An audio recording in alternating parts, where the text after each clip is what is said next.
ശ്രീനാരായണ ഗുരു open യൂണിവേഴ്സിറ്റിക്ക് പുതിയ മന്ദിരം വരുന്നതോടൊപ്പം യാത്രാ സൗകര്യം മെച്ചപ്പെടുത്താൻ പുതിയൊരു പാലം കൂടി നിർമ്മിക്കുമെന്ന് മന്ത്രി കെ.എൻ. ബാലഗോപാൽ. മന്ദിരം നിർമ്മിക്കുന്നതിനുള്ള മുണ്ടക്കലിലെ ഭൂമി ഏറ്റെടുപ്പ് നടപടി പൂർത്തിയാക്കിയാണ് മന്ത്രി ഇക്കാര്യം വ്യക്തമാക്കിയത്.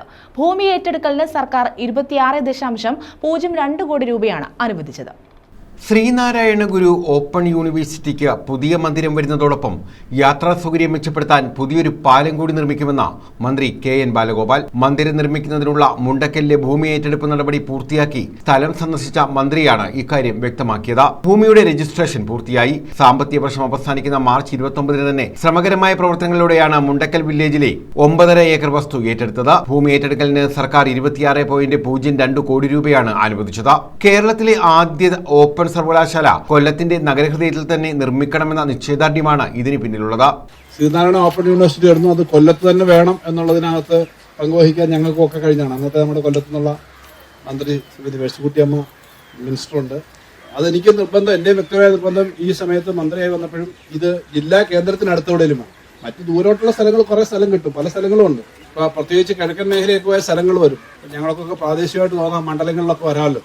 കൊല്ലം ടൗണിൽ തന്നെ വരണം എന്നുള്ളത് ഒരു 100 വർഷം മുമ്പേ ഉള്ള അത്ര ഈ തോടിന്റെ കരയിൽ എല്ലാ വ്യവസായവും ഇപ്പൊ NH-ന്റെ സൈഡിലുള്ള വ്യവസായം പോലെയായിരുന്നു പണ്ട് കാലത്ത് ഈ തോടിന്റെ സൈഡിൽ വ്യവസായം എന്നുള്ളത് നമുക്ക് ഊഹിക്കാം. ഇത് വാങ്ങുന്നതിന് ഞങ്ങളെ സംബന്ധിച്ച് ഗവൺമെന്റിന്റെ മന്ത്രി എന്ന നിലയിൽ ഞാൻ അതിനകത്ത് വേറെ കണ്ട ഒരു പ്രധാനപ്പെട്ട കാര്യം, സർക്കാർ ഇപ്പൊ സ്ഥലം വാങ്ങണമെങ്കിൽ ലാൻഡ് അക്വിസിഷന്റെ മോഡലിൽ പോയി കഴിഞ്ഞാൽ 3-4 വർഷം എടുക്കുകയും ചെയ്യും. പ്രൈസ് വളരെ 3 ടൈംസ് വരെയാണ് പോവുക. എനിക്ക് കുറച്ച് സ്ഥലമുണ്ട്, ഞാൻ സർക്കാരിന് തരാം എന്ന് പറഞ്ഞാലും മേടിക്കുന്നതിന് നിലവിൽ ചില തടസ്സങ്ങളുണ്ട്. യൂണിവേഴ്സിറ്റിക്ക് നെഗോഷ്യബിൾ പർച്ചേസ് പ്രകാരം ഭൂമി വാങ്ങാമെന്ന നിയമോപദേശം ലഭിച്ചതിനെ തുടർന്നാണ് നടപടിക്രമങ്ങൾ സാമ്പത്തിക വർഷം പൂർത്തിയാകുന്നതിന് മുമ്പ് തന്നെ നടത്തിയത്. കുമാരനാശാൻ ഉൾപ്പെടെ പങ്കാളിത്തമുണ്ടായ ഓട്ട് കമ്പനി പ്രവർത്തിച്ച സ്ഥലത്താണ് ശ്രീനാരായണ ഗുരുവിന്റെ പേരിലുള്ള സർവകലാശാല സ്ഥാപിക്കുന്നതെന്ന ചരിത്ര പ്രാധാന്യം കൂടിയുണ്ട്.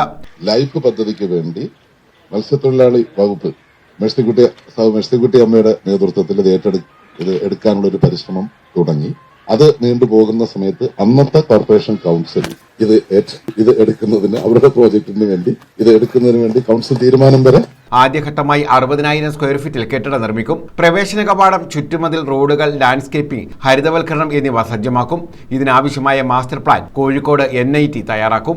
സർവകലാശാല ആസ്ഥാനം വരുന്നതുമായി ബന്ധപ്പെട്ട് ഇവിടേക്ക് പെട്ടെന്ന് എത്തിച്ചേരുന്നതിന് കച്ചിക്കടവ് പാലം കൂടി നിർമ്മിക്കും. നിലവിൽ 55,000 വിദ്യാർത്ഥികളാണ് ഓപ്പൺ യൂണിവേഴ്സിറ്റിയിൽ പഠിക്കുന്നത്. 29 കോഴ്സുകൾക്ക് പുറമെ നൈപുണ്യ ഡിപ്ലോമ പ്രോഗ്രാമുകളും ഉടൻ ആരംഭിക്കും. 1,00,000 സ്ക്വയർ ഫീറ്റിൽ നിർമ്മിക്കാൻ ഉദ്ദേശിക്കുന്ന IT പാർക്കിന് സമീപം വർക്ക് നിയർ ഹോം കാമ്പസും കൂടി സ്ഥാപിക്കാൻ ആലോചിക്കുന്നതായും ഉപയോഗശൂന്യമായ ഭൂമി ഭാവി തലമുറയ്ക്ക് കൂടി പ്രയോജനകരമാകുന്ന വിധത്തിൽ വിനിയോഗിക്കാനാണ് സർക്കാർ ശ്രമിക്കുന്നതെന്നും മന്ത്രി വ്യക്തമാക്കി. കൊല്ലം കോർപ്പറേഷന്റെ ഉടമസ്ഥതയിലുള്ള സ്ഥലത്താണ് IT പാർക്ക് കൊണ്ടുവരുന്നത്. M. Noushad MLA, mayor Honey Benjamin, ജില്ലാ കളക്ടർ N. ദേവിദാസ്, മുൻ mayor Prasanna Yanas, vice chancellor doctor VP Jagathiraj, registrar Sunitha, finance standing committee chairman advocate VP Prasanth, മുൻ സിൻഡിക്കേറ്റ് അംഗം ബിജു മാത്യു, ഭരണസമിതി അംഗങ്ങൾ തുടങ്ങിയവരും മന്ത്രിക്കൊപ്പമുണ്ടായിരുന്നു. ന്യൂസ് ബ്യൂറോ, കൊല്ലം.